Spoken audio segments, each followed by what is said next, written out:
গত 15 বছরে শেয়ার বাজার থেকে লুট হয়েছে 1 লক্ষ কোটি টাকার ওপরে।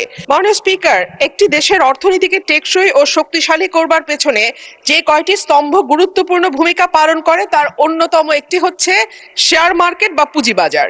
আজকের বিশ্বে যেসব দেশের অর্থনীতি সমৃদ্ধ ও প্রতিযোগিতামূলক তাদের শক্তির অন্যতম উৎস হচ্ছে শেয়ার বাজার, কিন্তু আনফরচুনেটলি বাংলাদেশের শেয়ার বাজার 96 সালে একবার এবং 2010 সালে একবার ভয়াবহ রকম পতনের শিকার হয় এবং সাধারণ ছোট বিনিয়োগকারী যারা শেয়ার বাজারে বিনিয়োগ করেছেন তারা ভয়াবহ রকম লসের শিকার হন। এবং দেখা গেছে যে শ্বেতপত্রটি প্রকাশিত হয়েছে সেটি বলছে গত 15 বছরে শেয়ার বাজার থেকে লুট হয়েছে 1 লক্ষ কোটি টাকার ওপরে। মাননীয় স্পিকার, এই 1 লক্ষ কোটি টাকা সাধারণ মানুষের টাকা, যেই মানুষগুলো তাদের সমস্ত সঞ্চয় হয়তো শেয়ার বাজারে বিনিয়োগ করেন সেই মানুষগুলোর টাকা, এবং এগুলো লুটপাট করা হয়েছে একটি বিশেষ গোষ্ঠীর মাধ্যমে, একটি বিশেষ কিছু ব্যবসায়ী প্রতিষ্ঠানের মাধ্যমে, যাদেরকে কখনোই বিচারের আওতায় আনা হয় নাই। মাননীয় স্পিকার, আমি আশা করব যে বাংলাদেশের অর্থনীতি যেটি এখন নানান কারণে সমস্যার মুখে আছে, আমদানি রপ্তানির অবস্থা ভালো নয়, পুঁজিবাজারের উপর মানুষের আস্থা নাই, এই সার্বিক পরিস্থিতিতে আমি আশা করব যে মাননীয় অর্থমন্ত্রী বাংলাদেশের শেয়ার বাজার লুটপাটের সঙ্গে যারা জড়িত তাদেরকে যেমন জবাবদিহিতার আওতায় আনবেন, একইভাবে Bangladesh security and exchange commission যেটা নিয়ন্ত্রক সংস্থা হিসেবে পরিচিত সেই সংস্থাটিতেও দক্ষ এবং যোগ্য মানুষদের সম্মিলন ঘটিয়ে বাংলাদেশের শেয়ার বাজারকে আবারও একটি আস্থার জায়গায় নিয়ে যাবেন। ধন্যবাদ মাননীয় স্পিকার। একজন রাজনীতিবিদ হিসাবে আমারও তো ইচ্ছা করে পপুলার কথা বলতে, যাতে জোরে জোরে তালি পায়, কিন্তু এই চেয়ার প্রতি মুহূর্তে আমাকে স্মরণ করে দেয়, no, you have to take the right decision, not the popular decision. এই চেয়ারটি খুব কঠিন একটি চেয়ার মাননীয় স্পিকার। এই চেয়ারটি দেখলে মনে হয় বসতে খুব আরাম, আসলে মাননীয় স্পিকার মোটেও আরামের না। আমার কাছে একজন রাজনীতিবিদ হিসাবে মনে হয় খুব সম্ভবত বাংলাদেশের মানুষ যত না রাজনৈতিক ডিবেট চায়, যত না রাজনৈতিক বিভিন্ন বক্তব্য চায়, তার থেকে তারা তাদের সমস্যার সমাধান চায়। মাননীয় স্পিকার, আজকে এই মুহূর্তে মাননীয় স্পিকার, আমার দলের সদস্যরা এবং ক্ষেত্র বিশেষ আমি দেখছি বিরোধী দলের বন্ধুরাও আমার কিছু কিছু কথায় টেবিল থাপড়াচ্ছেন। মাননীয় স্পিকার, এই যে চেয়ারটা আপনি দেখছেন, যেই চেয়ারে আমি এখানে বসছি আপনার সামনে মাননীয় স্পিকার, এই চেয়ারটি খুব কঠিন একটি চেয়ার মাননীয় স্পিকার। এই চেয়ারটি দেখলে মনে হয় বসতে খুব আরাম, আসলে মাননীয় স্পিকার মোটেও আরামের না।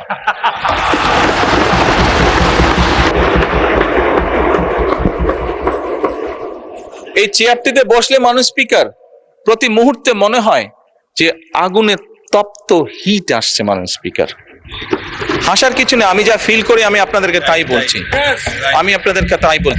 মাননীয় স্পিকার, এই চেয়ারের থেকে উঠে দাঁড়িয়ে আপনার সামনে বক্তব্যে আমি হয়তো অনেক পপুলার কথা বলতে পারতাম, যেটাতে আরো অনেক বেশি তালি হতো মাননীয় স্পিকার, কিন্তু এই চেয়ার আমাকে বলে যে আমি সবসময় পপুলার কথা বলতে পারি না, আমাকে সেটাই বলতে হবে।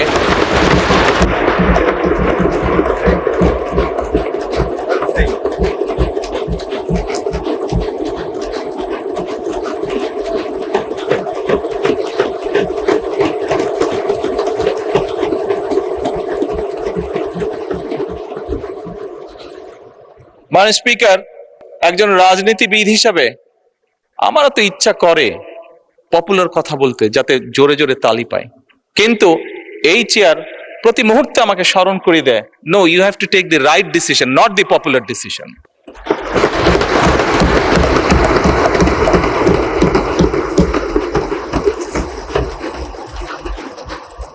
মাননীয় স্পিকার, আপনার মাধ্যমে আজকে এই সংসদের এই সবুজ চেয়ারে যারা বসে আছেন, আমি মনে করি আজকে বোধহয় আমাদেরকে সিদ্ধান্ত নিতে হবে যে আসুন আমরা পপুলার ডিসিশনে আলাপ করব না, আমরা আলাপ করব সঠিক ডিসিশনের ব্যাপারে, রাইট ডিসিশনের ব্যাপারে।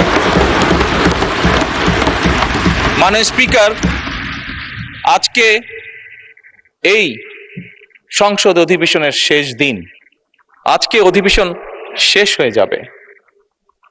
আমার সংসদ নেতা হিসেবে আমার দলের সদস্যদের কাছে, বিরোধী দলীয় বন্ধুদের কাছে, সহকর্মীদের কাছে, সদস্যদের কাছে আমার অনুরোধ থাকবে যে আসুন আগামী অধিবেশন যেটি শুরু হবে সেখানে আমরা আলোচনা করব আমরা কত দ্রুত দেশে বিদ্যুতের সমস্যার সমাধান করতে পারি।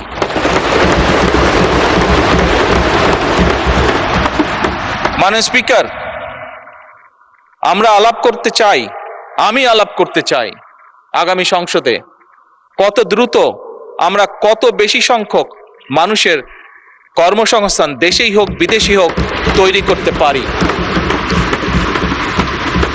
মাননীয় স্পিকার, এই সংসদে দাঁড়িয়ে আমি আলাপ করতে চাই যে আমাদের শিক্ষা প্রতিষ্ঠান, আমাদের হাসপাতালগুলোতে কত দ্রুত শিক্ষা এবং চিকিৎসা সুবিধা আমরা পৌঁছে দিতে পারি।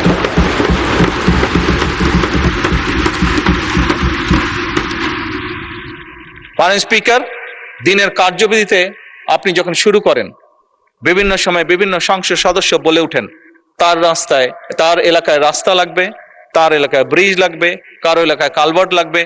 স্বয়ং বিরোধী দলীয় নেতা ওনার এলাকার সমস্যার কথা বলেছেন। মাননীয় স্পিকার, আমরা যদি দেশের পরিস্থিতি স্থিতিশীল রাখতে না পারি, দেশে আমরা যদি অর্থনৈতিকভাবে শক্তিশালী করতে না পারি, মাননীয় স্পিকার, বর্তমান প্রেক্ষাপটে যেখানে 30 লক্ষ কোটি টাকার ঋণ নিয়ে এই সংসদ দেশ পরিচালনা শুরু করেছে, সেই দেশকে আমরা এগিয়ে নিতে পারবো না। আমরা যদি একটি স্টেবল গভর্নমেন্ট রাখি, আমরা যদি একটি স্টেবল পার্লামেন্ট এনশিওর করতে না পারি, মাননীয় স্পিকার, আমরা কোনোভাবেই এই দেশকে সামনে নিয়ে যেতে পারবো না। মাননীয় স্পিকার, এই দেশকে যদি সামনে নিতে হয় তাহলে অবশ্যই আমাদের উভয় পক্ষকে একসাথে কাজ করতে হবে। হ্যাঁ, বাংলাদেশে আইটি শিল্পের বিকাশ কিভাবে হবে এই ব্যাপারে হয়তো আমাদের মধ্যে ডিবেট হতে পারে, এ ব্যাপারে আমাদের মধ্যে দ্বিমত থাকতে পারে, কিন্তু বাংলাদেশের আইটি শিল্পের বহিঃপ্রকাশ হতে হবে, এ ব্যাপারে আমাদের মধ্যে নিশ্চয়ই কোনো ডিবেট নেই। মাননীয় স্পিকার, সেজন্যই আসুন আজকে আমরা সিদ্ধান্ত গ্রহণ করি যে আমাদের আলোচনার বিষয়বস্তু হবে এই দেশের মানুষের ভাগ্যের পরিবর্তন। আমাদের আলোচনার বিষয়বস্তু হবে মাননীয় স্পিকার, আমাদের আলোচনার বিষয়বস্তু হবে যে আমরা অন্য দেশের উদাহরণ দেব না, বরং আমাদের দেশকে আমরা সামনে এগিয়ে নিয়ে যাব। মাননীয় স্পিকার, 1971 সালে এই দেশ যখন স্বাধীন হয়েছে, এই মুহূর্তে আমরা বিভিন্ন বিবেচনায় আমাদের দেশকে যদি স্ট্যান্ডার্ডে ধরি, আমাদের মতন অনেকগুলো দেশ ছিল যারা হয়তো 1972-73 সালে স্বাধীন হয়েছে, তারা আমাদের থেকে এগিয়ে গিয়েছে। মাননীয় স্পিকার, আমরা পারিনি কেন? বিকজ বিভিন্নভাবে এই দেশকে, একটু আগেই যেটা বলেছি মাননীয় স্পিকার, বাধাগ্রস্ত করা হয়েছে গণতন্ত্রকে। মাননীয় স্পিকার, গণতন্ত্র বাধাগ্রস্ত যদি হয়, গণতন্ত্র প্রতিবার বাধাগ্রস্ত হলে অর্থনীতি, শিক্ষা, স্বাস্থ্য সবকিছু বাধাগ্রস্ত হবে। কাজেই মাননীয় স্পিকার, আপনার মাধ্যমে আমি বিরোধী দলীয় সহকর্মীদের কাছে আহ্বান জানাতে চাই, আসুন আমরা ডিবেট করব, আমরা বিতর্ক করব, আমরা আলাপ করব, আমরা আলোচনা করব, আমরা বসবো, কথা বলবো, কিন্তু কোনোভাবেই এই সংসদকে ব্যর্থ হতে দেওয়া যাবে না।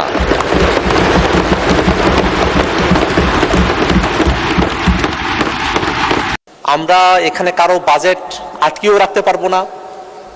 সংখ্যা আমাদের কম, আমরা হা ভোট বলি আর না ভোট বলি, সেটা এখানে ম্যাটার করে না। সরকারি দল যে ভোট বলবে সেটা হ্যাঁ এর পক্ষে বলুক আর দায়ের পক্ষে বলুক, আপনি সেই দিকে রায় দিবেন, সেটাই এখানকার বাস্তবতা। এই মার্চ থেকে শুরু করে এই জুন পর্যন্ত কত কিলোমিটার খাল খনন করা হইলো, এইটার কোনো যুক্তিযুক্ত ব্যাখ্যা না থাকার কারণে মাননীয় স্পিকার, এই প্রস্তাবের ছাঁটাইয়ের জন্য আমি আবেদন করেছি। ধন্যবাদ মাননীয় স্পিকার। আমি মোহাম্মদ শহীদুদ্দিন চৌধুরী আনি মন্ত্রী পানি সম্পদ মন্ত্রণালয় প্রস্তাব করছি যে পানি সম্পদ মন্ত্রণালয় খাতে 2026 সালের 30 জুন তারিখে সমাপ্য অর্থ বছরের প্রয়োজনীয় সাকুল্য পরিচালন এবং উন্নয়ন ব্যয় নির্বাহকল্পে মহামান্য রাষ্ট্রপতিকে অনধিক 2177 কোটি 4,81,000 টাকা মঞ্জুর করা হোক। ধন্যবাদ মাননীয় স্পিকার। মাননীয় সদস্যবৃন্দ, দাবি নম্বর 44-এর উপর 18 জন মাননীয় সংসদ সদস্য ছাঁটাই প্রস্তাব দিয়েছেন। আমি 18 জন নোটিশ প্রদানকারী সদস্যদের মধ্যে থেকে বিরোধী দল থেকে প্রাপ্ত তালিকা মোতাবেক 3 জনকে তাদের ছাঁটাই প্রস্তাব উত্থাপনের জন্য আহ্বান জানাচ্ছি। প্রথমেই মোহাম্মদ আব্দুল বারী সর্দার, রাজশাহী 4।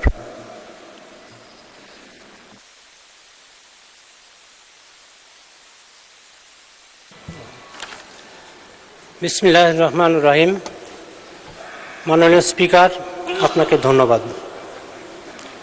আমি মোহাম্মদ আব্দুল বারী সর্দার, 55 রাজশাহী 4 প্রস্তাব করছি যে পানি সম্পদ মন্ত্রণালয় বিষয়ে আপনার সময় 3 মিনিট। কল্পে মাননীয় সদস্য 3 মিনিট আপনার সময়, বলুন। হিসাবের খাত 147 পানি সম্পদ মন্ত্রণালয় শিরোনামাধীন 44 নম্বর দাবি হইতে 400 টাকা হ্রাস করা হোক। মাননীয় স্পিকার, আপনাকে ধন্যবাদ। আসলে আমি ব্যক্তিগতভাবে পেশায় একজন চিকিৎসক। অর্থনীতিতে দখল না থাকলেও রাষ্ট্রের কল্যাণে আমরা পরস্পর গঠনমূলক আলোচনার মাধ্যমে এই বাজেটকে সমৃদ্ধকরণ, কার্যকরী এবং ত্বরান্বিত করা যেতে পারে। একসময় আমাদের গ্রাম বাংলার ঐতিহ্য ছিল নদী, নদীমাতৃক বাংলাদেশ আমাদের এই প্রিয় মাতৃভূমি বাংলাদেশ। কিন্তু সেই নদীর অবস্থা এখন আর ভালো নেই। নদীর প্রাণ নেই, নদীর পানি নেই। প্রত্যেকটা নদীতে চর পড়ে গেছে এবং পানির প্রবাহ কমে গেছে। নদীর 2 ধার বিভিন্ন জনের দখলে চলে গেছে। ডিসি, ইউনো মহোদয় এবং ভূমি কমিশনার থাকার পরেও কোন অদৃশ্য কারণে এগুলো বেদখল হয়ে যাচ্ছে আমাদের জানা নেই। আমার এলাকা বাগমারাতেও তার ধারাবাহিকতায় একটা নদী আছে, ফকিরনী নদী। সেই নদীটাও ভরাট হয়ে কোনো পানিরই প্রবাহ নেই এবং নদীর 2 ধার বেদখল হয়ে গেছে। সাথে সাথে আমার প্রথম শ্রেণীর পৌরসভা ভবানীগঞ্জ পৌরসভা, এই পৌরসভায় কোনো ডাম্পিং স্টেশন না থাকার কারণে সকল বর্জ্যগুলো সবাই নিয়ে গিয়ে ওই নদীতে ফেলে, যার কারণে যেটুকু নদীতে পানি আছে সেটা দূষিত হয়ে রোগবালাই ছড়াচ্ছে। তাই এ সমস্ত রোধকল্পে আমি মনে করি এই যে ব্যাগে একটা প্রকল্প নেওয়া হয়েছে, পদ্মা ব্যারেজ প্রকল্প, প্রায় 36,000 কোটি টাকা ব্যয় এটাতে ধরা হয়েছে এবং 8 বছর সময় লাগবে আশা করা যাচ্ছে। এবং আমাদের মাননীয় মন্ত্রী মহোদয় বলেছেন তার মন্ত্রণালয়ের দুর্নীতি রোধে উনি ব্যবস্থা গ্রহণ করবেন। তাই জবাবদিহিতা প্রতিষ্ঠান এবং পানি সম্পদ মন্ত্রণালয়কে কার্যকর সংস্কারের দাবিতে এই সকল অনিয়মের কারণে আমি আমার প্রতিবাদ হিসাবে আজকের দাবি এই বিল থেকে, এই বরাদ্দ থেকে 400 টাকা হ্রাস করে পাশ করা হোক। মাননীয় স্পিকার, আপনাকে ধন্যবাদ। ধন্যবাদ মাননীয় সদস্য। পরবর্তী বক্তা মোহাম্মদ মাসুদ পারভেজ, চুয়াডাঙ্গা 1। আপনার সময় 3 মিনিট। ধন্যবাদ মাননীয় স্পিকার আপনাকে। আমি যে প্রস্তাবটি এনেছি সেটা হচ্ছে, আমি মোহাম্মদ মাসুদ পারভেজ, চুয়াডাঙ্গা 1 সংসদ সদস্য, প্রস্তাব করিতেছি যে পানি সম্পদ মন্ত্রণালয় বিষয়ে আলোচনা উত্থাপন কল্পে হিসাবের খাত 147 পানি সম্পদ মন্ত্রণালয় শিরোনামাধীন 44 নং দাবি হইতে 400 টাকা হ্রাস করা হোক। ধন্যবাদ মাননীয় স্পিকার। মাননীয় স্পিকার, আমি যে কারণে এটা উত্থাপন করেছি সেটা হচ্ছে যে মাননীয় স্পিকার, যে চলতি অর্থবছর চলছে সেখানে পানি সম্পদ মন্ত্রণালয়ের জন্য বরাদ্দ ছিল 12,869 কোটি টাকা। মাননীয় স্পিকার, সেখানে আবার নতুন করে পানি সম্পদ মন্ত্রণালয় থেকে 2,177 কোটি 4,81,000 টাকা নতুন করে অতিরিক্ত অর্থ বরাদ্দের জন্য আজকে এখানে আবেদন করা হয়েছে এবং অনুমোদনের আবেদন করা হয়েছে। মাননীয় স্পিকার, আমরা জানি বর্তমান সরকারের নির্বাচনী এজেন্ডার একটি গুরুত্বপূর্ণ অংশ ছিল খাল খনন, এবং নির্বাচনের পরপরই এই ব্যাপারে মাননীয় প্রধানমন্ত্রীর উদ্যোগে সারা দেশে খাল খননের জন্য মাননীয় মন্ত্রী মহোদয়গণ দেশের বিভিন্ন কর্নারে চলে গেছেন। এই অতিরিক্ত বরাদ্দ থাকার পরেও যে এতগুলো টাকা লাগবে সেই বিষয়টা কি মাননীয় মন্ত্রী এবং এই মন্ত্রণালয়ের সাথে সংশ্লিষ্ট যারা আছেন তারা জানতেন না? তাহলে এই প্রস্তাবটি কেন আগে নিয়ে আসা হলো না, সেটা আমাদের প্রশ্ন। এইটা যথাসময়ে না নিয়ে আসার কারণে এবং এবছর যে অর্থ বাজেট পেশ করা হয়েছে সেই অর্থ বাজেটে আমরা দেখতে পেয়েছি যে 10,577 কোটি টাকা বরাদ্দ চাওয়া হয়েছে, যেখানে 680 কিলোমিটার খাল খনন করা হবে এবং অন্যান্য আরও পরিকাঠামো নির্মাণ করার জন্য পরিকল্পনা দেওয়া হয়েছে। সেখানে এই মার্চ থেকে শুরু করে এই জুন পর্যন্ত কত কিলোমিটার খাল খনন করা হইল, এইটার কোনো যুক্তিযুক্ত ব্যাখ্যা না থাকার কারণে মাননীয় স্পিকার এই প্রস্তাবের ছাঁটাইয়ের জন্য আমি আবেদন করেছি। মাননীয় স্পিকার, এই জবাবদিহিতার অভাবের কারণে, এই অপরিণামদর্শী হিসাবের কারণে এবং এই সংবিধানের 91 অনুচ্ছেদ অনুযায়ী সেই সুযোগ থাকার কারণে আজকে আমরা এইভাবেই দেখতে পাই বিভিন্ন মন্ত্রণালয়ে তারা বাজেটের অতিরিক্ত খরচ করে ফেলছেন, সেখানে কোনো জবাবদিহিতা নাই। এই জবাবদিহিতা না থাকার কারণে দেশের সম্পদ লোপাট হয়ে যাচ্ছে। এর পাশাপাশি আমরা দেখতে পাই পানি সম্পদ মন্ত্রণালয়ের বেশিরভাগই বক্তব্য আছে আমাদের দেশটি একটি অনেক সময় মৌসুমী আবহাওয়ার কারণে এই জুন জুলাই মাসে অতিরিক্ত বৃষ্টি হয়, এই সময়ের মধ্যে আগে যদি খাল খনন করা হয় তাহলে বৃষ্টিতে এই খালের আবার ভেঙে আবার যা তাই হয়ে যায়। তো এই জন্য শুষ্ক মৌসুমে যদি এই খাল খনন করা হয় এবং নির্ধারিত সময়ের মধ্যে যদি এই খাল খনন বাস্তবায়ন করা হয় তাহলে এই টাকাটা পরিপূর্ণ কাজে। 1 মিনিটে সাম আপ করুন। মাননীয় স্পিকার, আমরা দেখতে পাই এই খাল খননের ক্ষেত্রে কিছু নির্দিষ্ট ঠিকাদার তারা এই খাল খননের কাজ করে থাকেন, একসাথে অনেকগুলো খাল খননের প্রজেক্ট তারা হাতে নেন, একটা অংশ সম্পূর্ণ না করে আরেকটা অংশে চলে যান। এভাবে তারা এই নির্ধারিত সময়ের মধ্যে খাল খনন না করতে পারার কারণে সরকারের অতিরিক্ত টাকা সেখানে বরাদ্দ দিতে হয়। মাননীয় স্পিকার, এই পানি টাকা যেন পানিতেই না চলে যায়, এই টাকা যেন তছরূপাত না হয়ে যায়। এবং মাননীয় স্পিকার, আমার এলাকা চুয়াডাঙ্গা, আমার চুয়াডাঙ্গা এলাকায় একটা মাথাভাঙ্গা নদী আছে, সেই মাথাভাঙ্গা নদীটি মৃতপ্রায় অবস্থায় রয়ে গিয়েছে। একটি কুমার নদ আছে, সেটা দখলপ্রায় হয়ে গিয়েছে।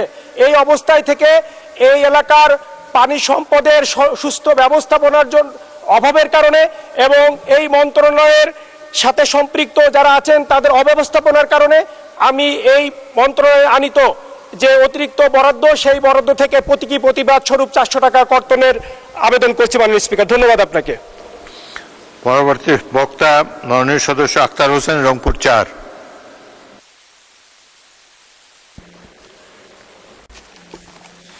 ধন্যবাদ মাননীয় স্পিকার। আমি আক্তার হোসেন, সংসদ সদস্য 22 রংপুর 4 প্রস্তাব করছি যে পানি সম্পদ মন্ত্রণালয় বিষয়ে আলোচনা উত্থাপন করবে হিসাবের খাত 147 পানি সম্পদ মন্ত্রণালয় শিরোনামাধীন 44 নং দাবি হইতে 500 টাকা হ্রাস করা হোক। মাননীয় স্পিকার, এটা একটা প্রতীকী প্রস্তাবনা। আমরা এখানে কারো বাজেট আটকিয়েও রাখতে পারবো না, সংখ্যা আমাদের কম, আমরা হ্যাঁ ভোট বলি আর না ভোট বলি সেটা এখানে ম্যাটার করে না। সরকারি দল যে ভোট বলবে সেটা হ্যাঁ এর পক্ষে বলুক আর দায়ের পক্ষে বলুক, আপনি সেই দিকে রায় দিবেন, সেটাই এখানকার বাস্তবতা। কিন্তু এখানে কিছু বিষয় বলে রাখা প্রয়োজন। পানি সম্পদ মন্ত্রণালয়ের একটা কাজের আওতার মধ্যে অনেকগুলো কাজ রয়েছে এবং এই সরকারের অন্যতম একটা গুরুত্বপূর্ণ প্রচারণার বিষয় হচ্ছে খাল খনন করা। আমরা দেখেছি যে সরকার গঠন করার পর থেকেই খাল খননের একটা মহা উৎসব চলছে দেশব্যাপী। সেই খাল খনন করতে গিয়ে কোথাও সেখানে মেশিনের ব্যবহার হচ্ছে, কোথাও জনবলের ব্যবহার হচ্ছে এবং কোথাও কত কিলোমিটার খাল খনন করা হচ্ছে, কোনো বিষয়ই এখনো পর্যন্ত স্বচ্ছ কোনো পরিসংখ্যান এই সংসদে কিন্তু উপস্থাপন করা হয় নাই। এখনো পর্যন্ত আমরা জানি না যে আসলে কতটুকু পরিমাণ খাল খনন করা হয়েছে। এবং যেহেতু এই যে খাল খননের বিষয়টা সরকার তাদের একটা গুরুত্বপূর্ণ এজেন্ডা হিসেবে নিয়েছে, সেক্ষেত্রে এই খাল খননের মতো বিষয় বা পানি সম্পদ মন্ত্রণালয়ের সাথে সম্পর্কিত এই বিষয়গুলোকে এটাকে এই সম্পূরক বাজেটে নিয়ে আসার কেন প্রয়োজনীয়তা হলো? এটা তো বাজেটের যখন সময়সীমাটা যখন সামনে আসতেছে সেই সময়টাতেই এটাকে অন্তর্ভুক্ত করা সম্ভবপর ছিল, কারণ সামনে সরকারের হাতে এখনো অপরন্ত প্রায় 4.5-5 বছরের মতো সময় এখনো সরকারের হাতে আছে, তখনই এটা মূল বাজেটের সাথে এটা অন্তর্ভুক্ত করা যেতে পারতো। কিন্তু বরাবরই যেটা হয়, বাজেটের সময়টাতে এক ধরনের বাজেট পেশ করা হয় এবং সম্পূরক বাজেট যখন আসে তখন একভাবে সেটাকে সমন্বয় সাধন করা হয়, যাতে করে এই বাজেটগুলোর সেই অর্থে কোনো আর হিসাব পাতি থাকে না। এবং যখনই হিসেবের বিষয়টা না থাকে, জবাবদিহিতার বিষয়গুলো না থাকে, সেই জায়গাটাই কিন্তু নানাভাবে অর্থগুলো তছরূপ হওয়ার মতো বিষয়গুলো ঘটে। আমরা জানি যে আমাদের দেশে একটা নদীমাতৃক দেশ এবং সেখানে অবশ্যই পানি সম্পদ মন্ত্রণালয়ের অধীনে অনেকগুলো কাজ করার প্রয়োজনীয়তা রয়েছে। কিন্তু এখন এই যে বর্ষাকাল চলে এসেছে, মাননীয় স্পিকার, শুধু আমার এলাকা না, গোটা বাংলাদেশের হয়েই আমি বলছি। আমি যদি আমার এলাকার কথাও বলি, যেমন তিস্তা নদী এখন কিন্তু ভাঙন চলছে, এমনই করে বাংলাদেশের প্রত্যেকটা নদীর জায়গায় গিয়ে দেখবেন সেখানে ভাঙন চলছে। সেই জায়গাগুলোতে এখন পানি সম্পদ মন্ত্রণালয়ের কাজের আওতা কতদূর, তারা কি ভাঙন রোধ করার জন্য কাজগুলো করছে কিনা, সেই বিষয়গুলো কিন্তু বিবেচনায় নিয়ে আসা প্রয়োজন। এছাড়াও পানি সম্পদ মন্ত্রণালয়ের আরো অনেকগুলো কাজের জায়গা রয়েছে, সেই কাজগুলো পানি সম্পদ মন্ত্রণালয় করছে কিনা সেই বিষয়গুলো বিবেচনায় নিয়ে, এবং আসলেই এই যে এতগুলো টাকা, প্রায় 1 মিনিটে সাম আপ করুন প্লিজ।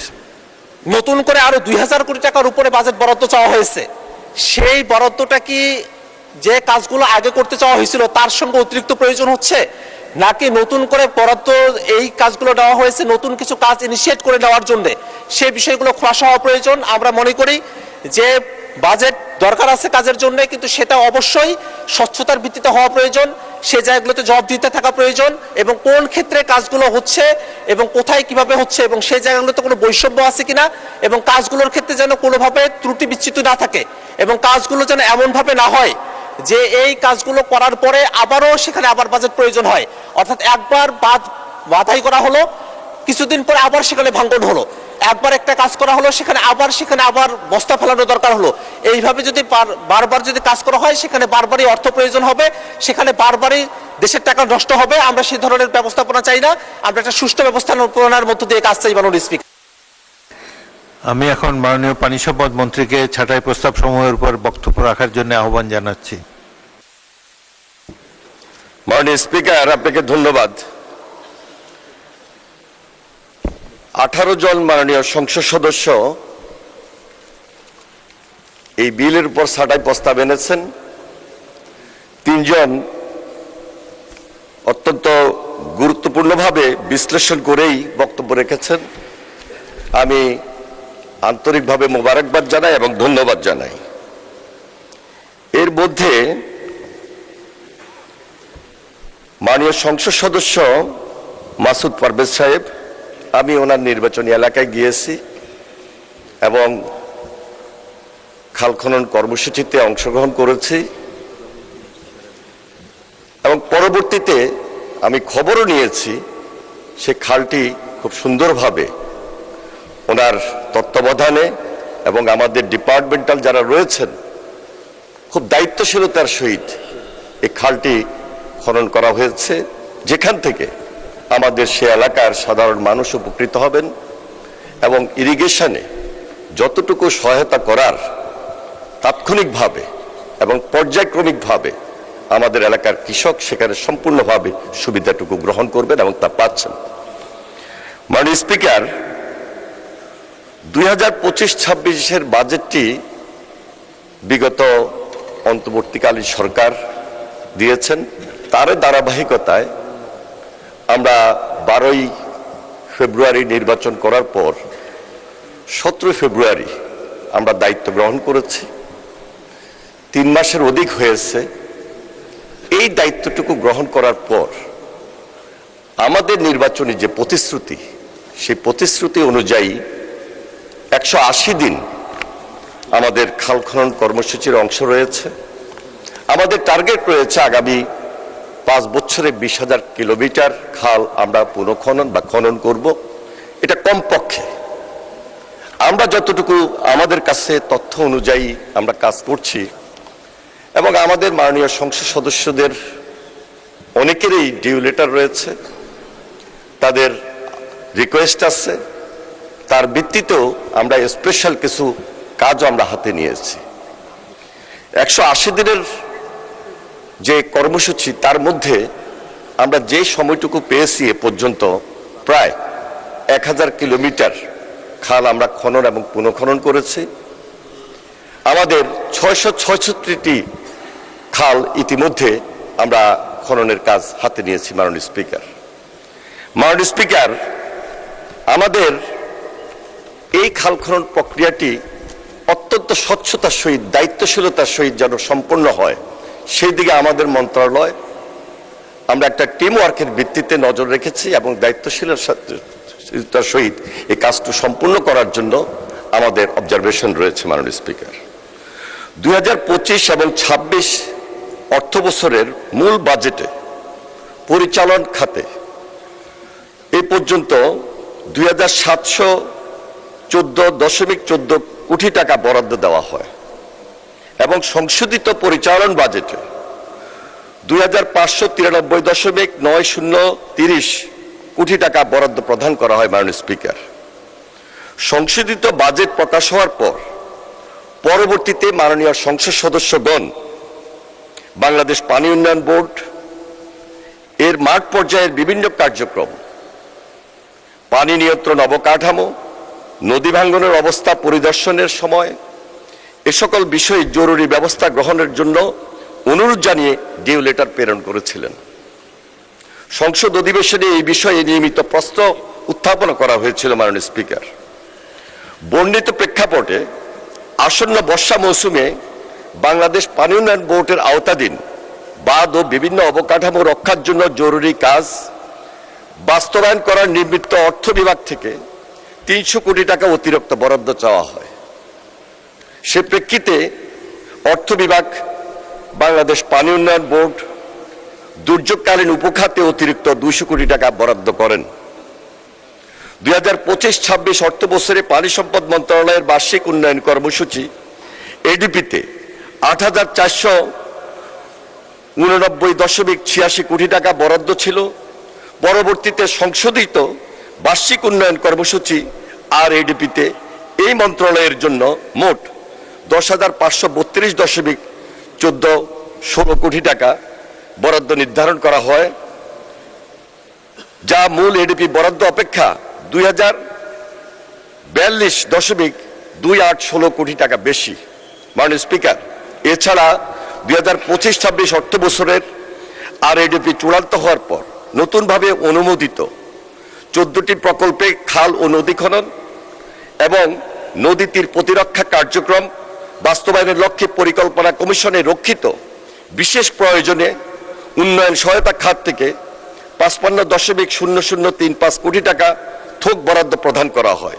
ফলে 2025-26 অর্থ বছরে পানি সম্পদ মন্ত্রণালয়ের আওতাধীন 104টি প্রকল্পের অনুকূলে সংশোধিত বার্ষিক উন্নয়ন কর্মসূচিতে মোট বরাদ্দ রয়েছে 10,587.1451 কোটি টাকা।